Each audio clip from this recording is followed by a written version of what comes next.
Hey, this is Steven from Wild Stuff. Welcome to the show. This video is my review of the Fenix PD35 version 3.0, a super compact 1700 lumen flashlight that's just right for everyday carry, and yet somehow still packs enough punch to rival some of Fenix's larger 3000 lumen lights.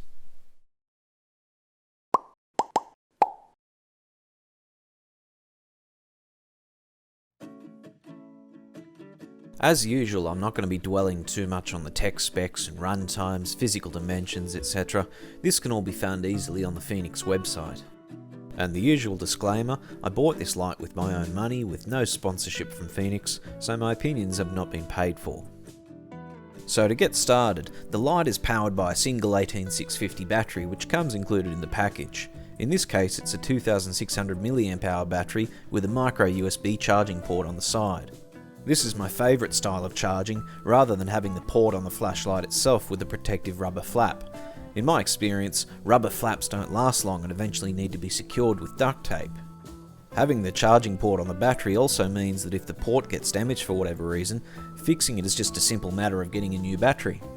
It would have been nice to see a 3500 mAh battery with a USB-C port, but given the relatively low price of this light compared to some other Fenix models, I think the included one is quite reasonable, and you could always put a large capacity battery in it yourself if you wanted to. It has a very compact reflector cone with a new style of LED, which outputs 1700 lumens and 31900 candela for a claimed 357 meters of throw. There's a lovely sturdy rear tail cap switch on the end which activates with a satisfying click. Unfortunately though, tail standing is not an option, as the button protrudes further than the rim of the body cylinder.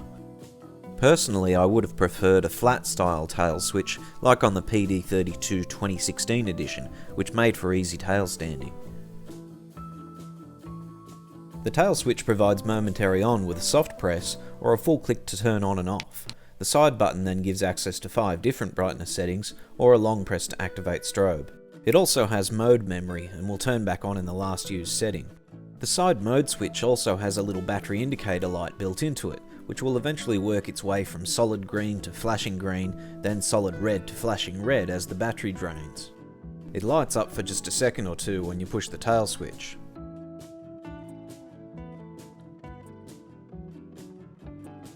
It comes with a standard removable one-way pocket clip and a small wrist lanyard. The lanyard has been improved a little over previous models, feeling a little more premium with an adjustable sliding toggle. I never had a complaint about the older lanyards, but this one does look nice. And the build quality is what we've come to expect from Fenix. Solid construction, nothing about it feels cheap or flimsy, drop proof to 1 meter and waterproof to 2 meters for about half an hour.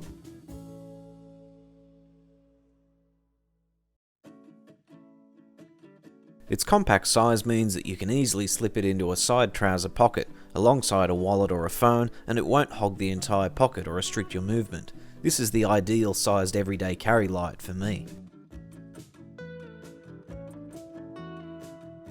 And fans of Fenix diffusers will be happy to know that the Fenix AOD-S shown here is a perfect fit for the PD35 version 3.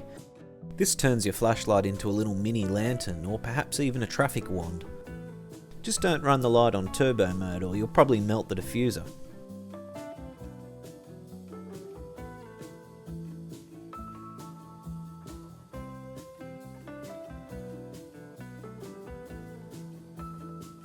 As with most big lumen lights these days, the PD35 does get noticeably hot fairly quickly in turbo mode, so I tried my super duper scientific test where I time how long I can hold the barrel of the light in turbo mode before it becomes too hot to hold anymore. In doing so, this also gave me a chance to watch for the cutoff point where the light drops back from turbo to high as it gets hot. Now it did become uncomfortable to hold somewhere between 30 seconds and a minute, but surprisingly it never actually became burning hot and painful, and I went well past the 5-minute mark before I got bored with waiting and turned it off. There also wasn't any downshift to a lower output during this time, or even any noticeable drop-off.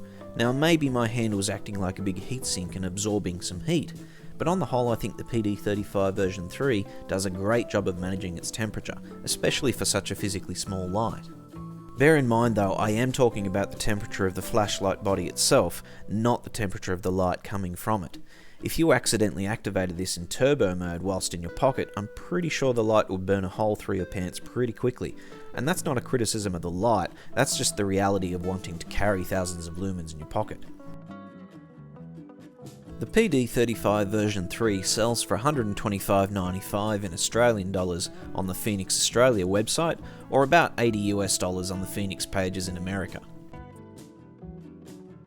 In the box, you get the flashlight with a pocket clip attached, a wrist lanyard, an 18650 battery with a built-in micro USB charging port, a simple nylon belt pouch, a micro USB cable, some paperwork and warranty info, and a couple of spare O-rings and a replacement tail cap button. Here it is side by side with the PD36R. The PD35 is basically the same design, however noticeably shorter and narrower, and minus the external charging port. You can see here the duct tape that I used to secure the loose rubber flap over the charging port on the PD36R. This is why I prefer the internal charging method like I described earlier. And here it is with the TK16 version 2. Now you might be wondering why I'm doing a size comparison between a compact everyday carry light and a much larger tactical light with a massive reflector cone, tungsten steel braking tips and almost double the lumen output. This will make sense once we get to the beam comparison. So before we take it outside, I'll show you some beam shots on a wall. I've got a cream coloured wall here about 6 feet away from the camera. I'm holding the light maybe 2 feet away from the wall to give you an idea of the differences between the various modes. Bear in mind I've underexposed this so that turbo mode won't blow the picture out completely. It actually appears a lot brighter in reality.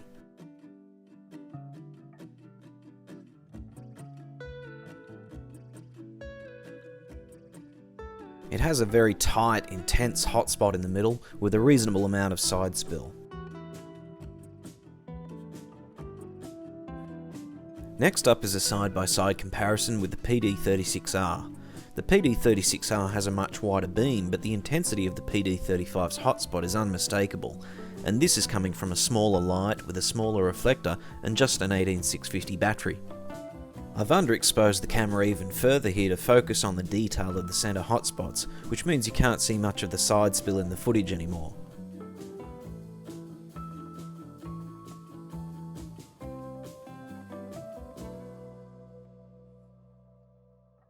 Now here it is with the TK16 version 2, and this is where things start to get interesting.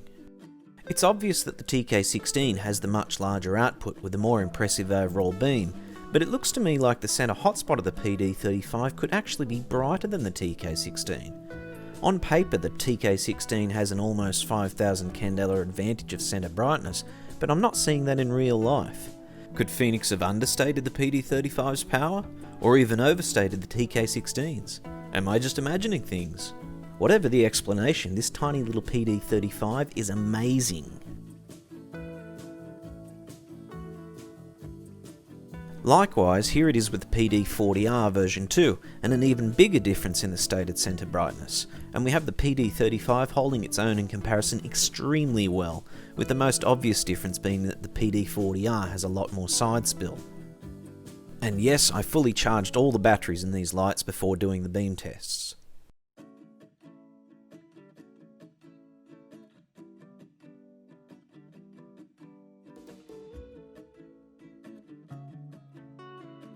So finally, let's take it outside and light up some trees.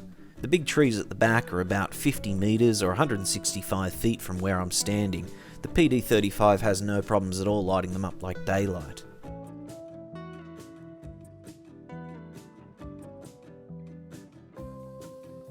Now I'll add the PD36R in my right hand.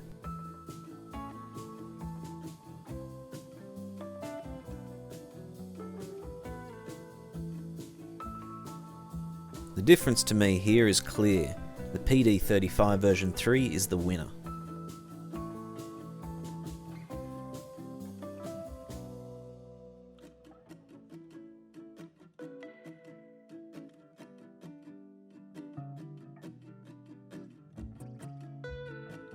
And now with the TK16 version 2. In terms of lighting up a much larger part of the scene, the TK16 is the clear leader, having almost double the lumen output. But in terms of lighting up a specific object, say for example I wanted to spotlight a possum in that tree, the PD35 version 3 is just as capable.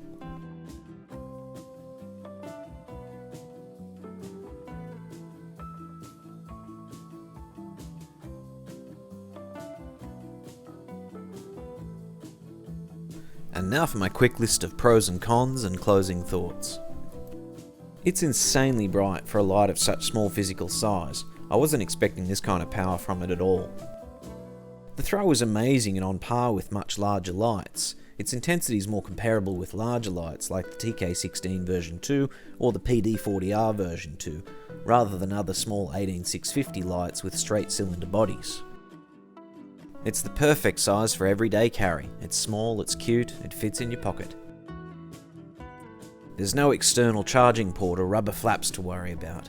External ports with protective flaps are convenient, but they don't last. I'm glad to see they didn't try to put one on the PD35.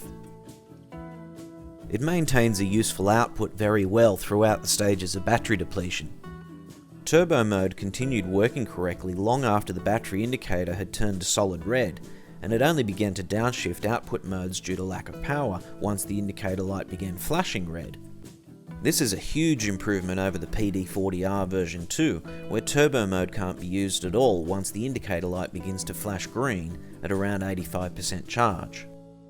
And lastly, it's relatively affordable, at least compared to other Fenix lights.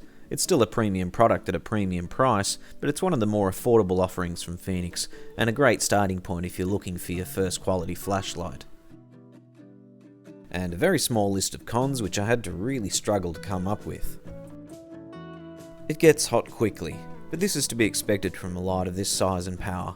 It's not a fault, just something to be aware of. It doesn't tail stand. The ability to tail stand would have been a very welcome feature on the PD35. They nailed it with the PD32 2016 edition. Hopefully they'll bring that back in future designs. And lastly, the battery still uses micro USB. A larger capacity in USB-C would have been nice, but it's not the end of the world and is one of the ways they've been able to keep the price down. So, the PD35 version 3, highly recommended. A tiny flashlight that punches well above its weight, and in my books has thoroughly superseded my beloved PD36R as my go-to everyday flashlight. If you're looking for a powerful light which is pocket-friendly and good value, then this is it. Don't forget to check out the other videos on my channel. I've got plenty more Fenix flashlight reviews, motorbike adventures, photography and more. Thanks for watching and stay tuned for more reviews and adventures.